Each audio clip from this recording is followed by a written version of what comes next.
Lee Too Deep greets my dear friends. Will everything be tolerated or will hatred always be healed? Too deep. A poor girl. Suffered so much and was always harmed by those in power. But there is also James. Will James forgive the person who harmed Too Deep? Today we will continue to learn about this story. Deep's family gathered together one evening, sitting in the gentle glow of dusk, to discuss a new plan, building a small wooden house just for her. The idea came from her father, his voice calm and full of quiet hope as he suggested they construct a stilt house with 2 rooms, a private kitchen, and a yard full of shady trees and fruit-bearing plants. Her mother agreed instantly. Deep sat quietly, her eyes shimmering with emotion. She had never dared to dream of having a home of her own, especially after the dark past that had once shattered her world. Now, wrapped in the warm embrace of her family's love and acceptance, a new dream was taking shape, not just a house of wood and nails, but a sanctuary built on forgiveness, healing, and deep affection. But just as a glimmer of hope was beginning to take root, another fear struck unexpectedly. Hacky, the loyal dog who had been by Deep's side through so much, suddenly went missing. Panic surged through her. She ran down every village road, calling out his name with desperation in her voice. Her family joined the search, combing through forest paths and hidden corners, shouting Hacky's name into the growing twilight. But when the sun dipped below the hills, they returned home empty-handed and heavy-hearted. Deep stared out at the empty yard, dread slowly tightening in her chest. She feared the worst. In her heart, she whispered a quiet plea: if something had to be given up for Hacky's return, she would offer it without hesitation. Elsewhere, in a sleek office in the city, the former assistant of CEO James sat across from him in silence. She told him she was quitting. She had decided to study abroad, pursue a degree in finance, and seek a new path. James was briefly stunned, but he nodded, accepting her decision with calm professionalism. He told her that if she ever chose to return, the company would welcome her back without question. Their farewell was quiet and without bitterness, just a mutual respect between 2 people who had once stood side by side through storms neither of them would forget. Before she left, the assistant went to visit Deep and her mother.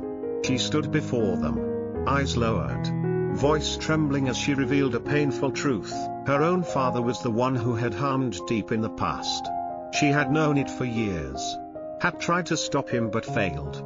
Now, with shame pressing heavily on her heart, she came not for forgiveness, but simply to say she was sorry, from the deepest part of her soul. Deep said nothing.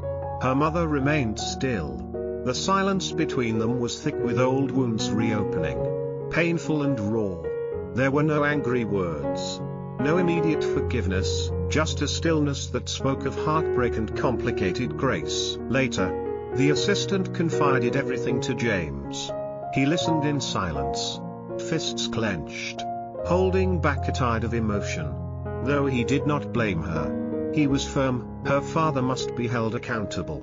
No one, no matter who they were, should escape justice. What had been done to Deep was unforgivable, and the law must have its say. He spoke not only as a CEO, but as someone who had promised himself he would protect Deep from further harm. Before leaving, the assistant handed James an envelope. Inside was all the money she had saved during her time working with him. She wanted it to go to Deep, to help build her new house or fund her education if she chose to study. James accepted the envelope silently, saying little.